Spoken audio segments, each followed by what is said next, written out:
I have a wonderful electronic invention I want you to see. It looks something like this. Welcome to the CTO Studio. I'm your host, Etienne de Bruin. The CTO Studio is where we chat with CTOs building amazing products with incredible teams.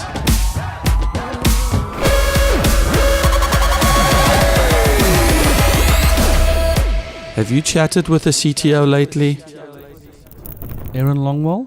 That's me. Longwell. Longwell. Is that Scottish? Probably. Oh, no, you don't know your... So I know some of it. My dad's side is English and Scottish, kind of the whole Great Britain area. Great Britain. My mom's side is Dutch and Danish. So that's a Jensen and a Jorgensen. But I've never been to either. Like, I've never traveled and researched my genealogy. I think you're probably too young to do that. Maybe. I feel like all children see their parents go through that phase. Right, yeah. And then genealogy.com was born. Right, exactly. And now multi-million-dollar business. Right, yeah. So, did you see the photo I sent you from way back when? Yes. That was great. I was amazed that I saw it. Was it 2011, 2012? Yeah, 2011, I think. I was amazed at how young you looked then. I know. And that's only 6 years ago. Yeah, and I was the one talking, and my hands are like, it looks like people are listening to what I was saying. And I have no idea. Well, you leave an impression. Thank you. So we've known each other for 5-6 years now, and you're in Portland. Love Portland. I've been there for about 10 years now. Grew up in Idaho, but... And the fascinating thing about you is you co-founded a company that became the agency for the likes of the Kentucky Derby. Mm-hmm. Very well said. Thank you. Is that how they say it? Not quite, but it's. I should have just said yes. I'm still practicing American. Right. Kentucky Derby. Right. What do they need in a website? Well, they need. We worked entirely with the marketing team. So what they need in the website is selling tickets, explaining the event, introducing the event to people who are unfamiliar with horse racing. As you would imagine, horse racing kind of been on the decline as a sport in the U.S. for a long time. It's growing in Australia and Japan and other places around the world, but in the U.S. it's been on decline for a long time. So our job was to make it look cool. And that involved everything from bringing live odds in interesting ways, working with games to make, non-real money wagering opportunities, and so no betting, nothing on the betting side. We didn't work on. So Twin Spires is a company they own that does the online wagering. We worked with them occasionally, but most of our work was with the marketing team. And how did you land? Because you did Bonnie Raitt. Yeah, it's like, how do you land those big names? It's relationships, really. We had my two partners had relationships going back a long time with Churchill Downs and with Jackson Brown's manager. And so Jackson Brown's manager introduced us to Crosby, Stills and Nash, Bonnie Raitt, and a number of other interesting artists. So yeah, we did all kinds of fun work. Now I remember in our years and our friendships around the Kentucky Derby time, you would go dark. Yeah, it was like probably about 6 weeks worth from probably the first week in April through the first weekend in May. It's pretty much Derby 24 hours a day, from doing load tests to make sure the servers are ready to last minute changes they would announce new things and launch them at the Derby all the time, and that would be kind of our role to make that get delivered. And did you go to the races? I did. So I think it was 7 or 8 times our team, or I went on site with our team. So we were on site to do kind of 2 roles. One, we were there to be the single ringable neck if something went wrong on the servers. So we're like in the room to troubleshoot if anything's going wrong. Things didn't go wrong very often while we were there. So our other job was to collect all the photos from photographers and essentially run an editorial, almost like a press room, to collect content and get it live on the website as fast as possible. So we'd make photo galleries like... Is there something about being at the race that we should all know about that is electrifying? Like, I remember my first time there was incredible. It was the year that Mind That Bird won. He was the 50-1 long shot. And I got to watch the race from the dirt that year. And it had been raining all day. It was just pouring outside, but the rain had kind of stopped shortly before the race was about to start. So I went outside, walked across the track in the mud, and it's all, you know that feeling when the rain has ended and the sun's kind of coming out and it's like misty. Well, I walk out there and it's just, there's several 100,000, I think it might be 200,000 people there, and it's noisy. And the race is about to start. I'm looking up at the crowd, and then it just gets silent. Like in the moments before the race actually starts, when the announcer says to the gate or whatever, the crowd just stops making noise. And that is the most eerie, incredible feeling. And then the bell rings and the horses run, and you can feel the horses running on the dirt. It's just amazing. I would highly recommend going. wow. It's fun. Tens of thousands of people just deathly quiet. Right. That was the weirdest part to me is not. So I want to. So you moved on from the company. You had an exit from that company. Mm-hmm. You are doing an incredible project now, which I don't know how much you can or can't talk about. I'll talk a little bit about it. Okay, so I'll let you do that. I also want to talk about the Hacker News bump that you got for your servant leadership. Was it servant leadership? Yeah, that was funny. So which one do you want to dig into first? Well, let's touch on the project in Afghanistan. So I've about a month ago started work on a small team that is probably going to grow. We're working with a division of the U.S. State Department called the Bureau of International Narcotics and Law, so the INL. They have a program called the Justice Sector Support Program in Afghanistan, the purpose of which is to rebuild the justice infrastructure so that if you have some sort of a criminal event or a civil lawsuit, that's adjudicated like efficiently and effectively, because the Taliban has their own processes for some of this stuff. And so if the people in the country find that the real government doesn't do a good job at justice, they'll, see the government as illegitimate and, go let the Taliban rule the place. So our project is essentially an IT project, but it's a somewhat humanitarian endeavor. It's a very interesting project to be a part of. I'm super excited. It's got to be incredible to know that you are. I mean, that is life-changing work. I mean, totally, that will change people's lives. Right. Yeah. So you're not coding this from scratch? No. Well, there's an existing system that we're iterating on. How does that feel? It's it's scary. Yeah. It's like, that's probably one of the hardest parts of the project is the sort of political dynamic of the system exists, it works, some people are happy with it, but it's not serving all the needs it needs to serve.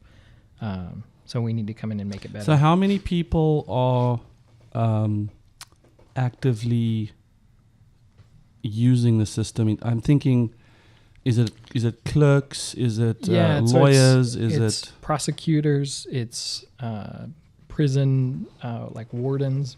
So they're opening your system and they're logging. So you're going to have a design or a knowledge gap problem where every feature you introduce is going to be met with some resistance. Yeah, for sure.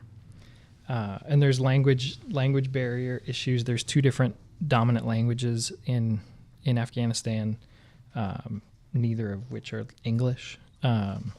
So yeah, there's a lot of lot of interesting challenges there. So are you basically coding on sort of an English version, and then you have the language table? Essentially, yeah, we're developing, and that's part of the project. So the technology piece of this project is actually kind of a minority in the project. The bigger piece has to do with what the laws are and how they're how the court system is designed to work, and how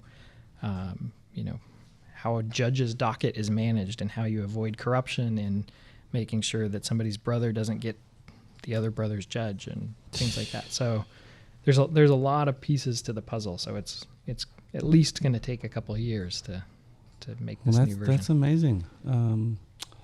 I can't begin to imagine what that kind of project looks like. Yeah, I can't either yet. I'm only a month into it, and it's still in those early days when it's like everything is possible, and it looks like a giant feast. So in the construction analogy, recently I did a talk around using construction analogies for when to re-engineer your platform, and it's probably oversimplified, but something like general home maintenance, i.e. take care of your bugs and technical debt quickly and frequently to avoid, if the maintenance doesn't get done, the house deteriorates and you've got a much bigger problem. Or if you want to remodel the bathroom, you don't have to tear down the whole house. You just have to sort of build around and mitigate the unavailability of the bathroom. In other words, if you're having to chop something out of a monolithic system, you don't have to throw the whole thing out. And I was kind of using pretty basic tenting, where if you're declaring sort of bankruptcy on new features and just saying, we got to fix 2 weeks, tell your C-suite, hey, there's no forward motion. We are just fixing bugs. Yeah. And then a tear down. And, I kind of lost myself in the analogy. Right. I know you're also sort of thinking through this. I think you mentioned your dad is in that space. And so, A, what do you think about those sort of terse descriptions? And 2, how are you applying your model to this project you've inherited, this massive Afghanistan project? I used to use those construction analogies all the time. It seemed to fit, but I'm starting to really doubt that it makes any sense. I think... Eric, can we cut all the stuff that he disagrees with me? Can we cut all of that out? Sure. Yeah. I think there's a lot more similarities in software to the organic world than the mechanical world. I think I've said to some of our clients before that you shouldn't think of your website that we're building you as a house. You should think of it as a garden. And it's not like the metaphor where you need to make sure that you inspect the furnace. It's like, no, you need to make sure that you weed it weekly. You need to make sure that the plants that you're putting in it are compatible with each other. Or if they kind of have a life of their own. That's very interesting. And there's the built-in life cycle. Right. Yeah. You change is so happening all the time for us at Culture Foundry, it was, the marketing world. So it's like, you just don't want to have a website that's 10 years old. It doesn't make any, even the color scheme, the way you talk about things, the fact that you have a MySpace logo on there, all that stuff is not going to work 10 years from now. So you should just plan from the beginning to change it every 3 years at least. But it's a lot easier to just iteratively work on it, every month. And I think that it is a lot easier. And I think true software it's even truer, because technology changes all the time, and there's better ways to do things. Your business is going to change. So, dealing with change, I think you need to plan for that from the beginning. So I actually, I think I'm in love. I think that is I can just immediately see the analogies, like the weeding, or if a plant just simply isn't flourishing, you may just have to take it out, right, and replace it with something. Yeah. Or if you are starting an MVP, it's like, well, let's just till the soil, get Right. everything ready, and then let's not plant the whole garden. Let's Right. just... Now, when you say garden, do you mean vegetable garden? Yeah, I mean like a farm. Okay, Like, so because in South Africa, a garden is like your land, like your lawn Oh, really? with Interesting. like a garden. Yeah. Like the garden. Like the sort of British term, like that's a lot of flowers and Yes. walking paths and But hedgerows. here, a garden I mean like a farm, specifically yeah. for, Like you're for edibles, fruit and Yeah. vegetables. growing food and So for us, we'd say vegetable garden. vegetable garden. That's so many more words. It's one more word. A lot more syllables, though. That's right. It is a lot more syllables. Okay, That's the hard part. so that's very interesting. So if you were to now bring that back to the Afghanistan project, how would you describe that garden? I think so. I've thought a lot about this in the context of everything about this project. The fact that it's got code that's 10 years old. There's parts of it that are just fundamentally misaligned with the goal. That I have strong instincts to just throw it all away and start over from scratch. But that I just know from experience that doesn't work. Like you can't have, what is the Gall's law, that no complex system ever was created complex to start with. Like you start with something simple and evolve it into something complex. I kind of think the same thing here. So we're looking at strategies for kind of an evolutionary strategy to take parts of it and improve it. So kind of like you said, like maybe there's some plants we need to rip out and maybe we need to replant something. But just, tilling over the entire thing and making it go away is probably not the right approach. So let's talk about the Hacker News article. I know I have many times submitted my Hacker News article and I get maximum 3 or 4 points. I don't know if I should disclose that, but so what happened for you? Like this is a bizarre thing. This is I don't know what the metaphor is, like fortune favoring the prepared or something like that. So did you wake up one morning, you had this idea, you wrote the blog post? So not even that. I had made the decision to leave Culture Foundry, and I wanted to go into a space with kind of longer term projects. This Afghanistan project is a great example. Kind of get out of the marketing cycle development and into product development or longer term development.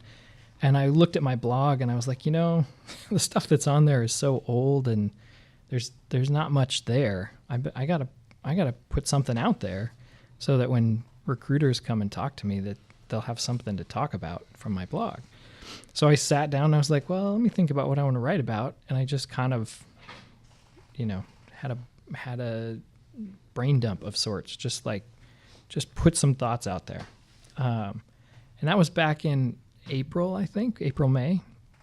And I think it was in July, I got an email from an old colleague at Churchill Downs at 6:00 in the morning saying, hey, congrats on the article. I see you're at the top of Hacker News. And I was like, well, how could that be? I didn't submit anything to Hacker News. And I learned somebody I knew had just stumbled across the blog recently and had submitted it, and it just went viral. I think there's something in it that touched a nerve, and I think a lot of people resonated with it. And I've kind of thought since exactly what it was that was so interesting. But it's just sort of second nature to me. It was just like a simple example of what I think about how software should be built.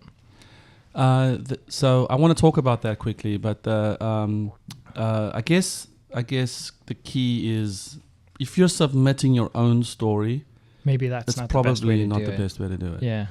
And so you had this sort of, this organic thing happen. Right. A friend saw it, submitted it, Right. and then the content. So what happened in the comments? I know that can be pretty ferocious, but there was. So let's first talk about what the article was about. Okay, yeah. So the article, the title of the article is Why Software Development Requires Servant Leaders. And the article is generally about what a good software project manager, like what that role entails. But the original, like the content of the article is actually kind of about what we were talking about earlier about, so my dad's an architect, and I grew up, hanging around his architecture office and talking to people there and kind of understanding how construction works. And my brother's a construction project manager. And when they estimate work, like there's this book that my dad used to have around the house called RS Means. And what RS Means, like the people who work there do, is they go around the country to all these projects and they figure out like what 2x4s cost and how many 2x4s are in a 100-foot wall and like what construction labor costs in San Diego. And they average it all out, and they can give you, like, you basically put in a bunch of numbers that says we're going to build this structure with these materials, and out the other end pops a construction estimate. And it's like generally pretty correct. It's not, it's plus or minus, single digit percentage points. And in software, we're often, Steve McConnell's, the cone of uncertainty is like plus or minus 4x. Like you don't ever have a building that well, I shouldn't say never because there are some outliers, but in the typical project, your house doesn't cost 4 times more than you thought it would cost to build. It might be plus 20%. But in software, the 4x thing happens all the time. You see lots of circumstances where you're, estimated some simple problem and you figure out, oh, that's version X and that version X doesn't support, plug-in Y. And so now we have to build our own thing. And now that we built that, we have to maintain it. Now we have to have different CI tooling to make it work and make it testable. And like all of a sudden you're in a completely different world. So with that's the core idea, is that because everything is so unpredictable, so much more unpredictable in software than in other projects, that the way projects are run in the traditional sense doesn't work for software, that you can't take this command and control mentality and say, okay, here's the scope. We're going to build all this. Now you go do this, you go do this, you go do this. It's kind of got to be more bottom up, and the software development manager needs to be more of an enabler. I kind of like the metaphor of they're the one building the bridge ahead of the construction team. You like build the chute out where like you need to have some platform to stand on, the scaffolding or whatever. Like that's the project manager's job, to make sure that's there so that the project is supported so that you can build the real thing. So they should be running ahead of the project, unblocking things, getting things ready. So I think it's a very different mentality. It's not you're in charge and you're telling people what to do. It's like you're supporting the team in whatever the team needs. And I kind of want to know, how does one communicate that concept to a stakeholder? Because that's a hard question. It is a hard question. Think of it as a garden. Right. Yeah, exactly. I just want to riff on the Hacker News thing quickly. So the challenge, though, is if I look at the way I read Hacker News, really the topic has to grab me or I'm not going to click into the article. And I very seldomly go click on my first instinct is not to say, topic looks interesting, I'm going to click on the comments.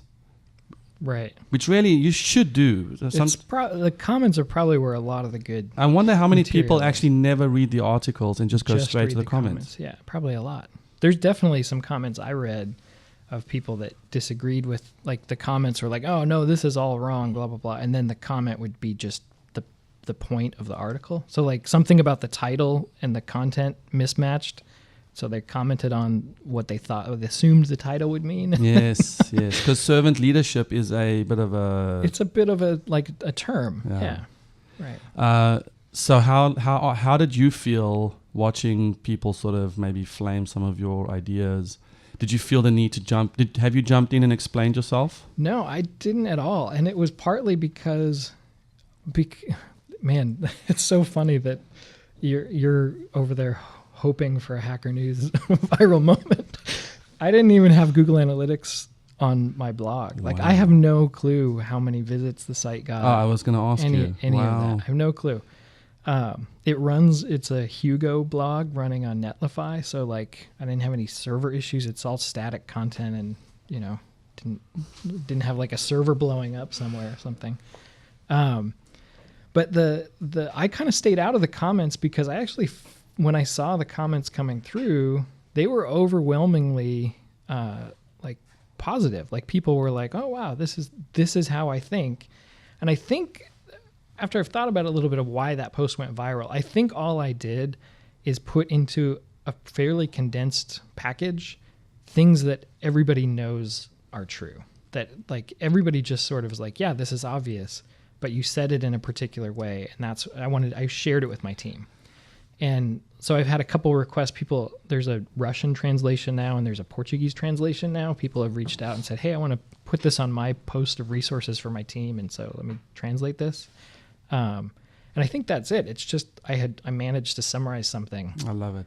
Yeah. The closest I got to that was in 2003 or 4. I built a bootable CD to boot into BSD. Yes. And of course, the entrepreneur in me was like, "Oh, I'm going to build this whole empire on transforming any Dingdo's machine into like a VPN node point or something." And so, and when I realized, and also I did it at my company, and they didn't want me to talk about it. Right. What I did. Yeah. And then I just kind of got to a screw it moment, and I just wrote exactly how to build a bootable CD firewall or something. Right. And that article is probably the closest. If Hacker News had been around then, it would have been. It would have been huge, dude. It would have been huge. Yeah. I would have been huge. Number one for days. You would have been famous. You could have had a podcast. I would have been famous. But it's interesting. A friend / mentor of mine reminds me all the time that if you can articulate someone's challenges or thoughts better than they can, right, then you become the authority. Yeah, I think it was an accident. I think it actually, if I think back on this, if I've tried to do it again, it's the authenticity of it. Like I didn't have an agenda other than I need something on my blog that's like those are the how best. I think. Those are the best. And the fact that you didn't submit it to Hacker News, you didn't even have Google Analytics on there. Right. For you, it was just, hey, I want to just put this out there. And that's how the universe works. Right. Yeah. And paid content marketing. Yeah, that works too. That works too. I used to work. No, that's awesome. I love that. So I want to talk a little bit about what's the Portland tech scene like, just briefly. I love the Portland tech scene. I think Portland. So I was on the DrupalCon committee when DrupalCon came to town. I think in 2010 or so, somewhere around there. Must have been later than that. And so we thought about what's the theme of the conference going to be, and what we really like. We spent a lot of time in this committee thinking about what makes Portland unique. And what it boiled down to for us, the show Portlandia was popular at the time, is there's a very DIY culture in Portland. It's not, I feel like there's less kind of Silicon Valley style chasing a big prize of investment, and just investment alone is sort of the end game, and like having a big valuation or having a big company is like, it's less about that, and it's more about like doing cool stuff. Like it's like just playing around and experimenting, I think, is much more common in the companies I see in Portland. It makes it a fun place to be. It's much more, much more about the tech. Like the meetups and user groups are really, in depth and informative, and I love it. Yeah, I've obviously been there a lot, and I feel the same. Mm-hmm.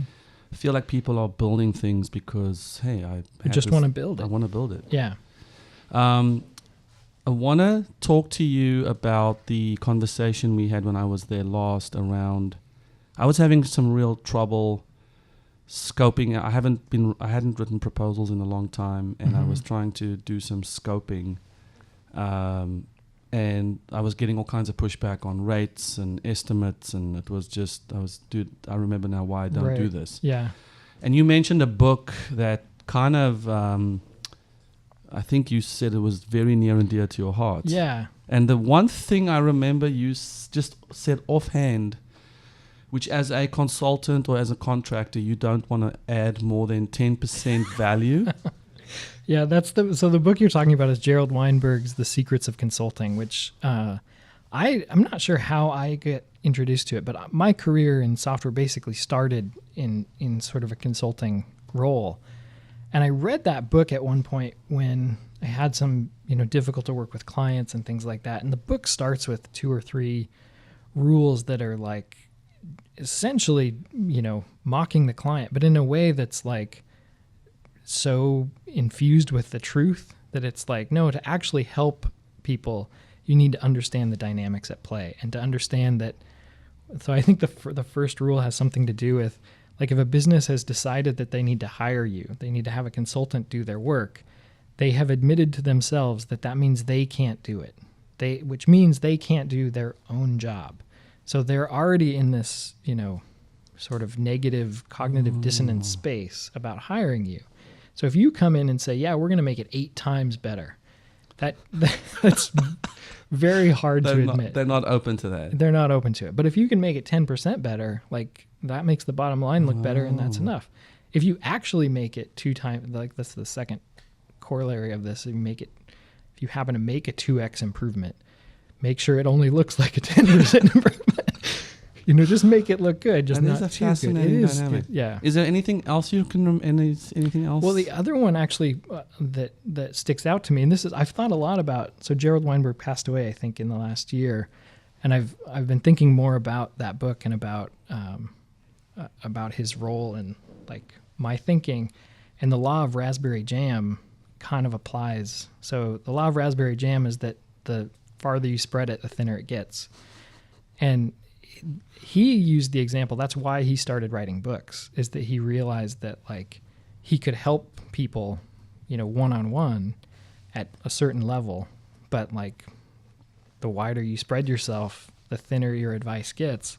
But if you write a book, that's sort of, it replicates in a way. Do you have a book inside of you? I don't know. I think you do, man. Maybe. I had never thought about that before until the Hacker News post went viral, and I was like, what's going on? Like, maybe I should think about that. I think there's a general mistake people make that when that happens, they think they have a book in them automatically. Yeah. When they really don't. And that's my concern. But you always have very thoughtful, deeply referenced, thoughtful feedback. Thank you. I don't like to do things very half-assed. I like to go deep. So I think I have 6 or 7 of your book recommendations on my to-do list. I have a couple more for you too. Oh my goodness. Eric, do you read? Listen. Eric, yes. Yeah, audiobooks are great. Do you do audiobooks? I do a lot of audiobooks. Oh. I probably do half and half. I find it's a very different experience when you're listening to an audiobook than reading it. Yeah. And even on a Kindle and a paper book are different experiences too. I find I remember things better when I read it in a paper book than in any other format, but I just don't have as much time to carry a heavy book. Yes, I think it's going to be the problem for our generation, but not the next. Yeah, that's probably true. So as we end off,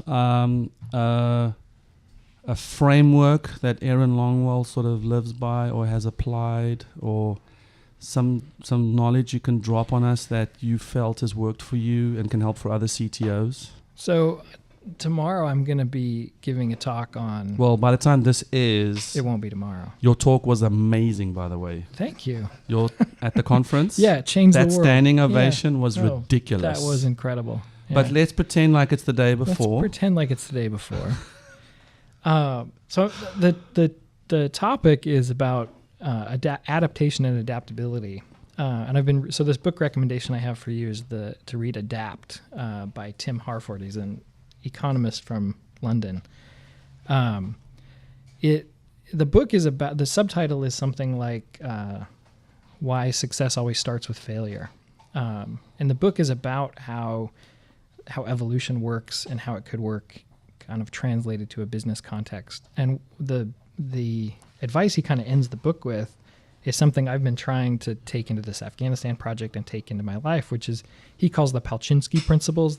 He tells the story of this Russian engineer whose last name was Palchinsky, who became a dissident, was put in prison and things like that. And basically his crime was telling the truth about this dam project that wasn't going to succeed. And they started making bad ideas, and he was like trying to figure out, well, how do you, in a communist environment, how do you make sure you don't make mistakes? And so he had traveled to Paris and had figured out how it works in capitalist countries and had tried to kind of bring that knowledge back.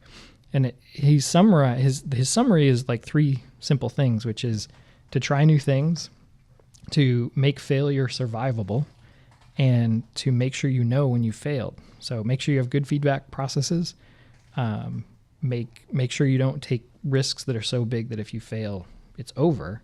But take lots of risks. Like, you have to experiment to find, and that's what he had kind of identified as how capitalism was working, is that different companies were taking, some companies took risks that were so big that they failed, but most of them take smaller risk and succeed. So it's sort of the lean experimentation, very lean. Feedback. Yeah, it's the lean kind of way of thinking. But that's from the book Adapt. Adapt, yeah, that's the book. And it's the Palchinsky Principles. Palchinsky Principles is what he called them.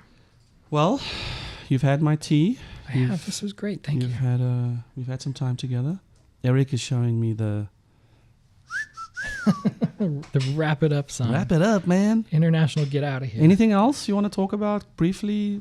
What's happening for you? I'm grateful to be here. Thanks for inviting me down. Absolutely. I can't wait. Yeah, this was fun. Okay, Aaron. Thanks a lot, man. Thank you. Cheers. Have you chatted with the CTO lately?